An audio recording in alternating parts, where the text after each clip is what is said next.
"You'll be nothing without me," she had said once. Softly, almost kindly, like a prophecy instead of a threat. No anger in her voice, just unwavering confidence, like she was stating a known fact. That moment still lingers in my mind, not because it hurt, but because it revealed everything I needed to know.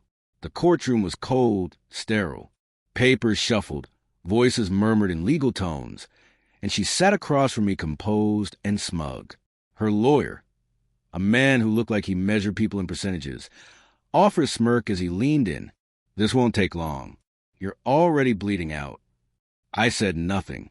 I signed where I was told to sign. The company I had bled for, 15 years of sweat, creativity, and sleepless nights, was halved in less than an hour. She took it with the ease of someone choosing a dessert from a tray. "We built this together," she once told me. But that wasn't true. I built it, she watched. Supported, yes, at first, but when the checks grew bigger and my time more divided, her support turned strategic. Her enthusiasm became managerial. Her suggestions legal. She wanted ownership, influence, and eventually control. There were signs. Too many in hindsight. Passwords I didn't change but no longer worked. Questions she shouldn't have had answers to.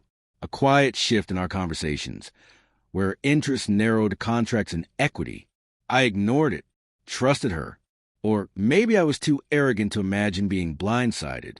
The first fracture appeared during a dinner with investors.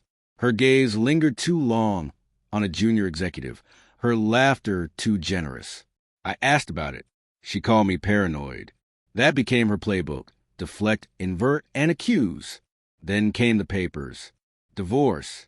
Filed just days before a critical pitch to new stakeholders. I saw it then. She wanted me unsteady. A clean sweep while I staggered. But I didn't crumble. I adapted. I let her believe she'd won.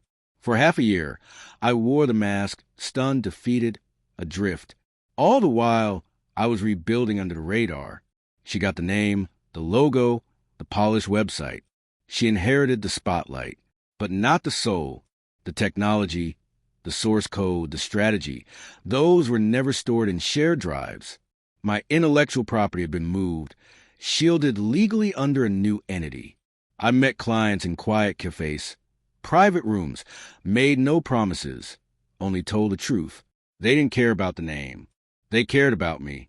She kept the shell, unaware the engine was gone. Slowly, things began to slip. Developers left, one after another. She blamed burnout, but I had offered them purpose again. Then the investors walked. Soft exits, no noise. She begged, pitched, cried behind closed doors. But her vision was hollow. Finally, I released a single glitch, subtle, calculated, enough to draw her attention. She had no one left internally to fix it. She reached out, once, then again, then with urgency. I ignored the calls. She tried messaging. "We can figure this out," she wrote. Then, "let's rebuild together." And the final blow? A single leak to the press. Just enough to draw curiosity. Then came the headlines. The company floundered. PR firms bled her dry. She gave interviews, made apologies, tried to rewrite the story.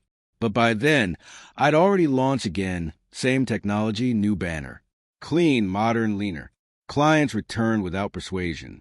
I didn't even need to advertise. Yesterday, she called again. No voicemail. Just silence, waiting on the other end until it disconnected.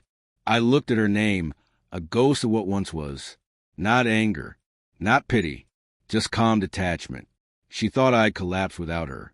But she didn't realize she wasn't the foundation. She was a spark. And once it burned out, I found my way by the light of my own fire.